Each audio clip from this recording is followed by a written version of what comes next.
come back later, you can bring it again or bring it for the first time. Please note the yellow handout that went out last night, our adult education brochure. There is much going on at the synagogue, and we want and hope that you will take advantage of some of the opportunities for learning together. And lastly, two last things. Also, as I mentioned during the Aliyah, we have 3 wonderful trips to Israel that are taking place. Mike and Mary Cohen's trip, a solidarity mission to Israel, is October 21st. They could still use a few more people on their trip, though they're going for sure.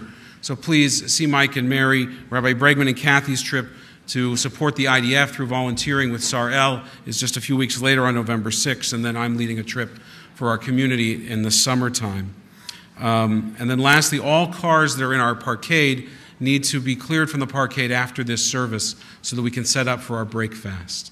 Thank you again for being with us this morning and now this afternoon. Rabbi Brown.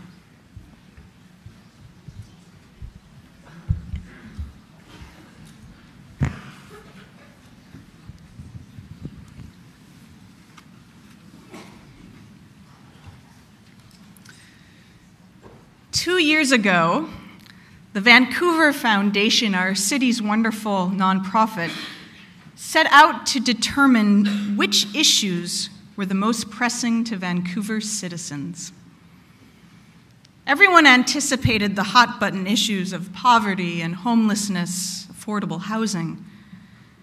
But the issue that was number 1 on that list was a huge surprise to the researchers: a widespread sense of social isolation. Approximately 25% of Vancouver residents report feelings of social isolation, a disconnection from community and neighbors, a profound feeling of being alone. It was interesting that the people who reported this were most likely to be between the ages of 25 and 34, single, living alone, and experiencing financial strain. This is not seasonal affective disorder caused by the rain. It is a loneliness that penetrates much deeper. In every generation, people have struggled with feelings of isolation and loneliness. It's actually the first observable condition in the Torah. Lo tov heyot ha'adam levado. It's not good for man to be alone. Following this statement, God created Eve, a partner for Adam. Now, being alone, spending time by ourselves, is not a problem on its own. In fact, it's a very important part of maintaining our emotional and spiritual health. Rabbi Nachman of Bratslav, he's talking to me through the microphone. Rabbi Nachman of Bratslav, the famous Hasidic rabbi, urged his followers to practice hitbodedut, solitary walks in the woods, to find their voices and commune with God. But feeling alone, experiencing that sense of social isolation that is so prevalent in our city, is painful. And that kind of social isolation is not predicated on being alone without human contact. Someone can be surrounded by people and still feel a profound sense of loneliness. Sometimes the more crowded we get, the harder it is to connect. For me personally, the loneliest years of my life so far, by far, were those spent living in New York City. This was before I met my husband, just to be clear. I had oodles of friends and a great lifestyle, but I remember those nights in my apartment, surrounded by millions of neighbors, feeling totally and completely alone. Some believe that the crisis of social isolation that we experience today in Vancouver and elsewhere is exacerbated by technology. With our Skyping and Facebook, our texting and tweeting, we intend to break down barriers of connection, but the reality is often the opposite. Sherry Turkle, a professor at MIT and a clinical psychologist, is the author of a book called Alone Together. In an op-ed piece in the New York Times, she notes, that the little devices that most of us carry around are so powerful that they change not only what we do, but also who we are. We've become accustomed to being alone together. We are able to be with one another and also elsewhere, connected to wherever we want to be. She observes that when people are alone, even for a few moments, they fidget and reach for a device, like a baby reaches for a pacifier. As soon as we walk into a place and there's no one that we know, our tendency is to soothe ourselves by feeling connected, reaching out to our friends in the cyber world. We think that this constant connection will make us feel less lonely. Well, actually, the opposite is true. As Turkle writes, if we are unable to be alone, we are far more likely to be lonely. But we can't blame all of our social ills on technology. We know that the pain of loneliness is the hurt of too many in our community, a pain that is a timeless part of the human experience. We can't see it, but we know the loneliness is all around us. There is the pain of singles searching for love. While their friends find partners, they find themselves on one bad date after another. There is the loneliness, too, of some married individuals who feel a sad distance from a partner lying on the other side of the bed. And there's the isolation of new parents who, amidst dirty diapers and sleepless nights, feel so alone. We can't see it, but we know it's there, the loneliness among those who struggle with mental illness and the associated stigmas. And we can imagine the isolation felt by new transplants in our city who don't know the community or have the established networks that so many of us take for granted. Not to mention the most intense of all loneliness, that of grief. Those who have lost a loved one are well acquainted with this sense of isolation, especially in the weeks and months after Shiva and Shloshim, when life certainly does not continue on as normal. At some time or another, loneliness affects us all. It is one of the basic struggles of our human condition. And today, on Yom Kippur, we face our existential loneliness and decide what we are going to do about it. We don't have to do it alone. We feel the presence of all of the other lonely souls here in this sanctuary. True, not everyone's feeling of isolation is as acute as their neighbors, but we know that each of us has felt that tug of loneliness at one time. And today, it all comes flooding back because it's supposed to. We are supposed to feel that sensation of being alone with ourselves in order to create change in our lives and in the world.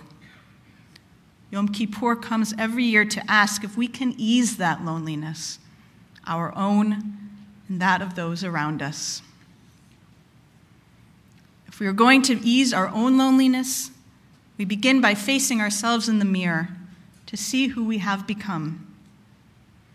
Rabbi Jonathan Sacks, the former chief rabbi of the UK, wrote this: "What has given Yom Kippur its unique place on the map of the Jewish heart, it is that it is the most intensely personal of all the festivals. Pesach, Shavuot, and Sukkot are celebrations of Jewish memory and history. They remind us of what it means to be a member of the Jewish people, sharing its past, its present, its hopes. Rosh Hashanah, the anniversary of creation, is about what it means to be human under the sovereignty of God. But Yom Kippur is about what it means to be me, this unique person that I am. This takes work, and the rituals that we have in our machzor are good at getting us into a mindset. But it can be challenging because it's very cerebral.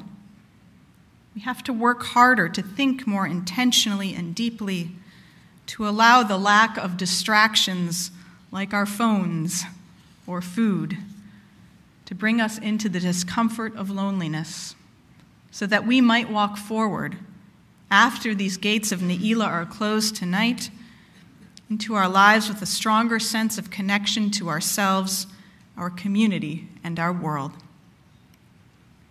And once we have done that work to turn inward and acknowledge our own loneliness, we can look outward and recognize that everyone in this world has those same needs to connect. There's an amazing story in the Talmud about one priest's encounter with God in the Holy of Holies on Yom Kippur. In ancient times on Yom Kippur, our ancestors would wait outside for the exit of the Kohen Gadol, that high priest, from the innermost sanctuary of the Holy Temple in Jerusalem. He, and only he, would enter each year on this sacred day, and on behalf of the whole community of Israel, pronounce the sacred name of God and seek forgiveness for all the sins of Israel. So in our Talmud story, it's interesting that the priest was also a rabbi, Rabbi Yishmael ben Elisha. And as Rabbi Yishmael enters the Holy of Holies, he is thoroughly prepared with all of the ritual steps needed to complete the task before him. He has purified his body. He knows what to do with the fire pans and the sacrifices. He has memorized the ritual formula of the confessional prayer. But when he enters, trembling, he finds God seated on a throne. In that empty innermost chamber, God says to Rabbi Yishmael, "Yishmael, my son, bless me."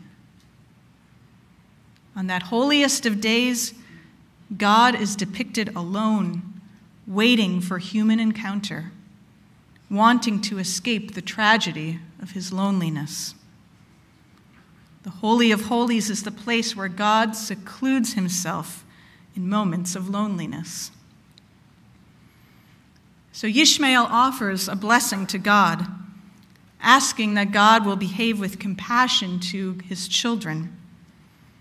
And then God simply nods. And the Talmud concludes this section by stating, what does this come to teach us? It teaches us never to underestimate the blessing offered by an ordinary person. Rabbi Yishmael listened to the needs of the soul that stood before him. He blessed. God nodded in gratitude, as if to say the blessing of a human being should never be light in one's eyes. What truly matters is the ability to listen and speak with love. The temple service of sacrifice and formula is not enough for God. God needs the heart. If we can remember that God, the omnipotent and all-powerful God, could feel the pain of loneliness and find comfort in the blessing of the heart, how much more so can we bring healing and connection to those human beings who are weighed down by feelings of isolation all around us? No one is too lowly or high in status to be without that spark of connection. Even God is marginalized in our story by virtue of his loneliness. How lonely it must be at the top.